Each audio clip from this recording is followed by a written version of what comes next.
So, namaskaram to all, and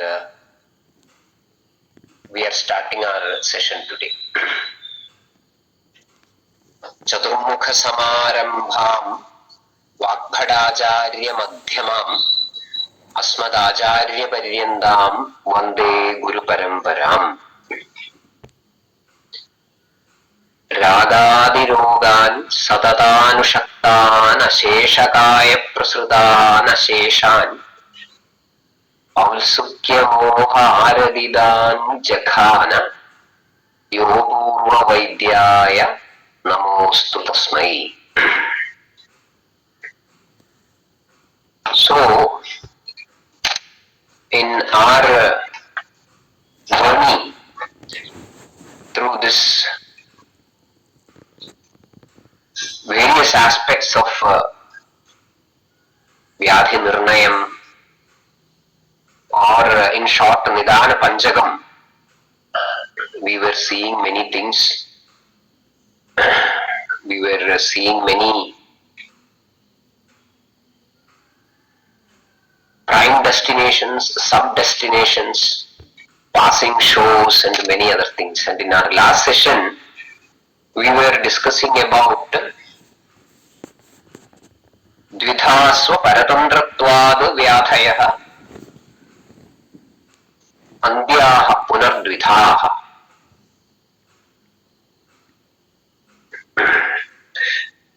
Purvajaha Purvarupakyaha Jada Paschad Upadravaha.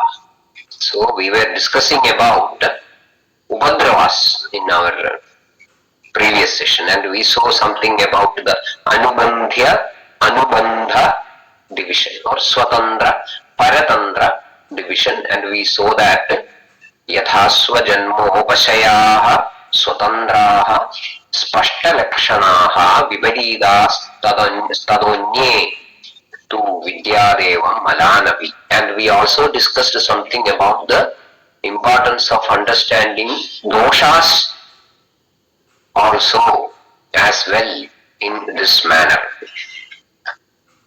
Now, we will see something more about Upadrava, because Upadravam is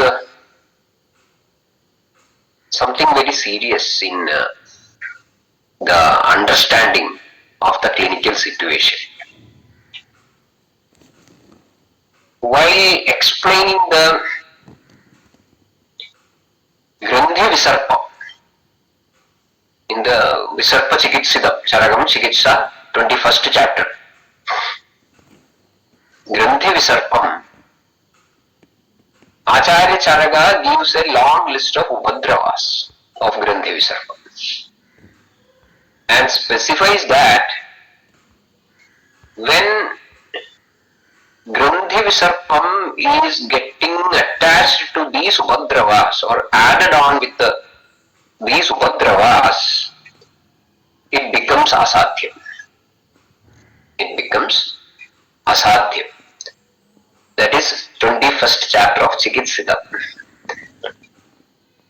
And it is at this point that Charaga finds some place to explain what Upadrava is and how all these things are to be understood, all those things. And at that point he writes, Upadravastu ghalu rogottarakalajah roga ashrayah roga eva stulaha anuva. I am repeating, Upadravastu ghalu rogottarakalajah roga ashrayah roga eva sthulaha anuhuva. Means Upadrava is indeed or very much indeed a roga. Roga eva. So Upadrava is very much indeed a roga which is Rogottara Kalajaha means something that manifests as a successor of a roga. Rogottara Kalajaha. Roga Uttara Kala Jaha. Roga Uttara Kala Jaha. Janitaha. And which is Roga Ashraya means having its base or foundation in the roga which is in reference. That means the preceding vyadi or which is the pradhana vyadi. So this is a roga which is having its foundation in the same preceding vyadi, but roga uttara kala jaha. So that is the identity of an upadrava. And sthulaha anuhuva, maybe sthula, heavy, or anuhu, minute or trivial. Then Acharya continues to write, what is that? Rogad paschat jayate iti upadrava sapnyaha. Rogad paschat jayate iti upadrava sapnyaha. Upadrava. Upa, anugati. Paschat bhava. Upa means the meaning of upa is anugati or paschat bhava. Drava. Druggatau. Druyate, prapyate va. So anugatihi, paschat bhava, prapyate. So rogat paschat jayate iti upadrava sapnyaha. Something which manifests or appears paschat, later, is called upadrava. So obviously there is a question. Can anything that appears later be called as upadrava? Anything which appears later, can it be a upadrava? Need not be necessarily. That need not be the case necessarily. Why? Take the case or example of a Shobham. Shobham presents as a Shobham. Fine. And later, Paschad develops into a Vrana. Paschad, it develops into a Vrana. Then, the question is this Vranam an Upadravam of the Shobham? Is this Vranam an Upadravam of the Shobham? No. Here, Vrana is a part of the Roga, or that is the Pradhana Roga. But it starts as Shobham. It starts as Shobham, so here Shobham may be considered as a Purvarupa of the Vrana. Not otherwise. That means you consider Shobham as the Pradhana Rogam and Vranam as the Upadrava. That is not the case. That Samprapti in its normal term is going to be a Vrana. It is not a later attachment, but it is a Vyabhyavastha of that in that progression of the Samprapti. There is no excuse but to become a Vrana. It is an indispensable part. You leave the Vrana as such, Shobha as such, it is going to be the Vrana. So it is not a Shobha Upadrava, but it is the Pradhana Vikara itself. Similarly, in many conditions or many diseases, there can be many lakshanas And all these lakshanas need not necessarily appear all together. A vikara or a vyadhi having multiple lakshanas, and you cannot expect that all these lakshanas will appear once the switch is on. That need not happen, or that rarely happens. In Rajayakshma, if the disease is left unattended, one after the other, these things will be happening as long as there is a support from the Nidanam. Then do you think that all the lakshanas will be appearing all together? No, that need not be the case. So one comes, then the disease is progressing, then the second comes, then the disease is progressing, then the third comes. So there is some sort of a paschad jayate. So can they be called upadrava? No, that is not an upadrava, but is an integral part of the pradhana vyadhi. It is a lakshana, it is a part of that lakshana samuchaya. But there is a time lapse between their appearances. It is something like a drama. In the drama, there are many characters. There are many characters, but you cannot expect all the characters to appear on stage simultaneously. In any drama, you can't expect all the characters coming together and appear in front of the audience, saying that we are part of this drama, and we are the characters, and we are the actors. That we cannot expect. There will be a time when some character is supposed to appear in the stage, then only that will come. So then that time lapse is to be taken for granted as the part of the vikara. That is the nature of that vikara. So that paschad jayate iti upadrava, that lakshanas which are an integral part of the pradhana vyadhi should not be considered or cannot be considered as an upadrava or upadravas. In upadrava, it is roga eva. Roga ashraya. There is a word called roga ashraya, roga eva. So number two things. Number one, roga eva. It is a roga, not just a lakshana of the pradhana vyadhi. That is one point that we should understand and respect. Second is the word called roga ashraya that we find in the description. What does it mean? Chakrapani you can see Chakrapani explaining it, that roga ashraya. What is that roga ashraya?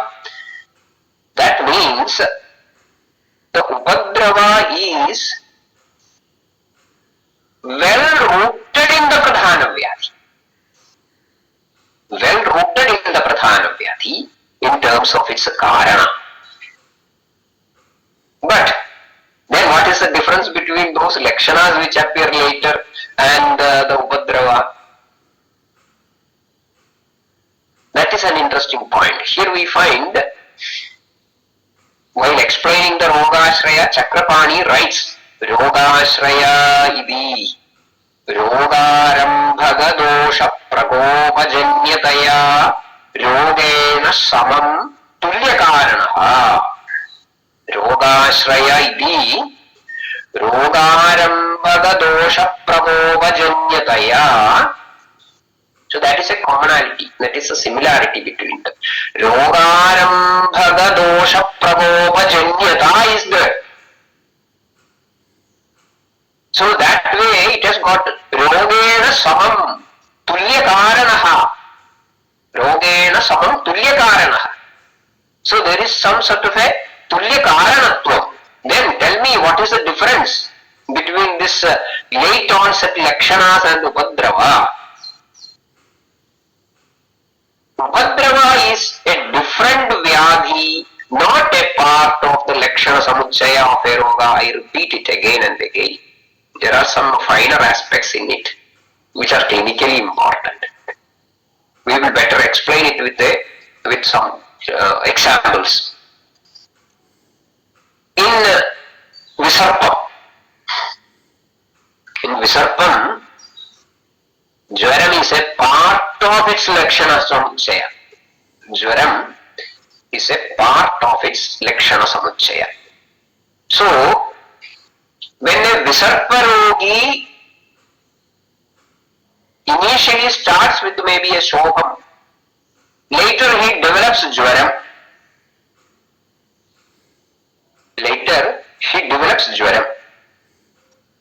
So, that Jwaram shall not be considered or should not be considered as an Upadrava of Visarpa. Jwaram cannot be considered as an Upadrava of Visarpa. It is a part of the Visarpa. As far as the Lakshana Samuchaya of Visarpa is concerned, Jwara is there. It is an Avashyam Bhavita. There is an Avashyam Bhavitaya. It is an Avyabhijari part. It is an indispensable part of the manifestation of Visarpa. No excusing it. So, Jwaram is not an Upadrava in Visarpa. Similarly, in Vishujiga, Chardi happens. So that Chardi cannot be considered as a Upadrava of Vishujiga. It is an Avashyam Bhavi Lakshana of Vishujiga. So Chardi is not an Upadrava. But take Jwaram. In Jwaram, an Avashyam Bhavi Lakshana is Sandava. Avashyam Bhavi Lakshana is. But according to the Dosha Vikalpa, there may be many associated Lakshanas. Apart from that, we can find others like Madhavakara documents, describes Jarobhadrava. So they are having the root in the same foundation. Same Nidana is playing behind it, but there are some features which need not necessarily, not Avashyam Bhavitaya present in Jwara. That is why we find a list of Jarobhadrava in Madhava Nidanam. Shwaso, Murcha, Rujichardi, Krishnadi, Sara, Vidgraha, Hikka, Shwaso, Anga Bhedascha, Jwarasyo Bhadrava Dasha. Jwarasyo Bhadrava Dasha. So, they are considered as Jarobhadrava because they need not necessarily happen as part of the Samprapti, but added on later from the same root. Then they are called Jarobhadrava. In clinical practice, this is very important. See, we all meet with certain clinical situations. That is interesting. There are many other aspects to be discussed in this context because identifying the Pradhana Vyadhi or the Anubandhya Vikara and then the Paratantra Vyadhi or the Anubandha Vikara is of crucial importance. This is a part of our clinical training. This is not something which is optional, but it is a mandatory part of our clinical training. And in our clinical practice, sometimes what happens, we all meet with certain clinical situations where the Pradhana Vyadhi can be deep-rooted, widespread and quite strong. The Samprapti can be quite strong. But maybe because of some sort of a Pratighata Bhava, as we were discussing in one of our earlier sessions, no Lakshana may be appearing firstly. No Lakshana is appearing.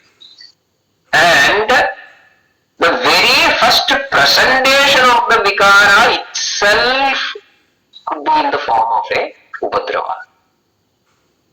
So there the presence of the Upadrava declares that there was a hidden samprapti going on. So at that point, it may be creating some sort of a feeling that the Pradhana Vyadi and the Upadrava appeared simultaneously. That is also a possibility. That is also a possibility which we will discuss later. Certain Prabala Vikaras with the potential of lot of Upadravas, then in such situations the Upadrava and the Pradhana Vikara may be appearing simultaneously, so that Paschajayate, that concept need not work in such situations, but need not necessarily, that Avashyam Bhavita may not be there, so they should be considered as a Upadrava, but the appearance is simultaneous together. But the condition what referring here is a Pradhana Vikara which was Gudha is getting first time identified as, see, here is a Vikara by the presence of an Upadrava. Maybe the classical example could be Prameha. Classical example could be Prameha. Somebody may be living with Prameham and there may not be any Lakshana. Actually, there may be Lakshana, but many times the individual may not be necessarily understanding that this is a Prameha Lakshana. That also is a possibility. Forget it. We are not discussing with that about at this point of time, because we are living our lives in such a pace that we do not understand that we are hungry or not. So, identifying a Roga Lakshana is not that easy. We may be living with many things, because we will be bothering about n number of things outside, but we may not be bothering about one thing inside. There are certain interesting observations which is quite amazing as well. I think in the same context in Ashtanga or in even Charaka Samhita, where some Antarvegi Vikaras, that concept needs some sort of a revision. When we discuss about this, that concepts of Antarvegi and Bahirvegi Vikaras, that needs some sort of a re-estimation or re-reading, at least a revision, where we find Vidya Tatrandarashrayam Marmopatapad Sammohad Ayananam Vikhattanad Ashuchagni Valabhramshad, that sort of lakshanas. So, see, certain vikaras which are undervegis need not present as bahirvegis with proper lakshanas. First, indicating that this person is running sick. Only a watchful eye will be identifying that there are something going wrong.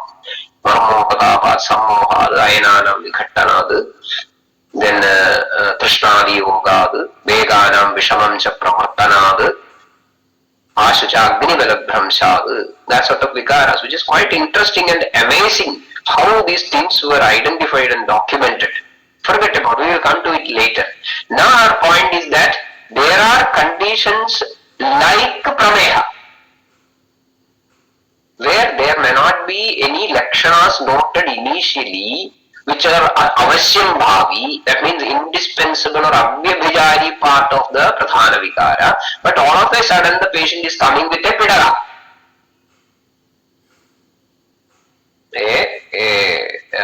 Somebody is coming with a pidala, and it is not responding to the very careless management program done at home, then he is coming to a Vaidya. And Vaidya looks at it and he identifies that this is a Upadrava of something else, and then on a routine examination of detailed lakshanas and all other activities, may be supported these days by some investigations as well, then only we identify that it is a Prameha, is the Pradhana Vigara, and this is a Prameha Upadrava. So the Upadrava was the first thing. As a Shalaki, I have many experiences where the Prameha is first time identified in those patients who come with the Netravishyanda. The individual was not aware that a samprapti of prameha is running inside. All of a sudden, there is a sudden painless dimness of vision, which affects the activities of daily living. Then he is rushing to the Vaidya, and we find that it was a prameha upadrava. So it is not a part of prameha's normal lakshana samuchaya. An sudden loss of vision, which is indicative of a peculiar type of abhishyanda happening in the netra. We will find some krimnetra jihva shravanopadeha. That is not, that upadeha is not something like which is happening as an acute loss of vision, a sudden painless loss of vision. That happens, and then only the person will be identifying that he was carrying a gudha vyadhi called prameha inside. So that happens. So, understanding the upadrava and the pradhana vyadhi, understanding lakshana separately from vikara, all these are very important in the plane of intervention and also in the plane of strategizing the line of management, prioritizing the line of management. And this should be an indispensable, avasyam bhavi part of our clinical training as well. This is not an optional thing. And still, there are many things which we have to discuss along with this. As I mentioned earlier, sometimes the pradhana and upadrava vikaras may be appearing simultaneously. There may be situations like that which we have to discuss. And sometimes there can be vyadhi sankaram. Vyadhi sankaram, two vikaras, swatantra vikaras may be appearing simultaneously. Need not be any upadravata between them. Then there may be conditions where one vikara causing the manifestation of another vikara with a different samprapti, so that rogashrayata may not be there. Rogashrayata defines the upadravatva. So without that rogashrayata, kaschidhi rogasya hedu bhutva prashamyadi na shamyadi chapyanye hedutvam kurudevi cha. So sometimes one nidana, one samprapti, one vikara causing the birth of another vikara. But that is not considered as a upadrava, but it is a nidanarthakara vyadhi, which is why? Because they are having different type of samprapti, and that roga ashrayata need not be there. Again, another condition is there which is called udarkam. Udarkam is also we have to discuss. So that upadrava pradhana co-appearing, then vyadhi sangaram, nidanarthakara vyadhi, udarkam, these are all points which should be a routine practice in our clinical training. Whenever we are seeing a case, we should be actually, then I have heard people asking whether all these things will be a part of our daily practice in an experienced clinical setting, whether somebody will be looking into these aspects in a chronological manner. Answer may be no, answer may be yes. In the initial formative stage, somebody should be noting this in a chronological manner, but with experience, this is becoming a part of the prajna. As we were discussing earlier, the clinical training, the word training indicates prajna samskaranam. So you are getting conditioned in such a way that you start seeing things in this light. That is more important. You are getting trained in such a way that nothing will be left behind. Nothing will be missed. It is something like driving a car. Once you are an experienced driver, You may be getting into the driver's seat and start engine on and start moving the car. But the way in which the engine was started, the gear was changed and the car was moved is in the same way as you were doing it in your day 1, day 2, day 3 of your driving class. But the level of awareness is different. During the initial stage, it was a part of Prajna Samskaranam. But later on, when that Prajna is acquired, you will be doing it naturally, simultaneously. You yourself may not be knowing that I am doing this. So that way the Ayurvedic clinical methodology should be part of the Prajna. Then only this will happen spontaneously. So during the formative time, we have to do this deliberately. Then only we will be getting trained. Our Prajna will be Samskritam in such a way. So we have a couple of questions here, but I think whether Upadrava and Nidanarthagara Roga should be considered same. Yes, Dr. Reena ji has asked one question. Reference for Andarvegi Vyadhi, how to differentiate between Upadrava and Udarka. So the first and third questions, accidentally I referred here, but we will come to it in detail in our next session. Regarding the Andarvegi Vyadhi, you are taking the lead from Andarvegi Jwara.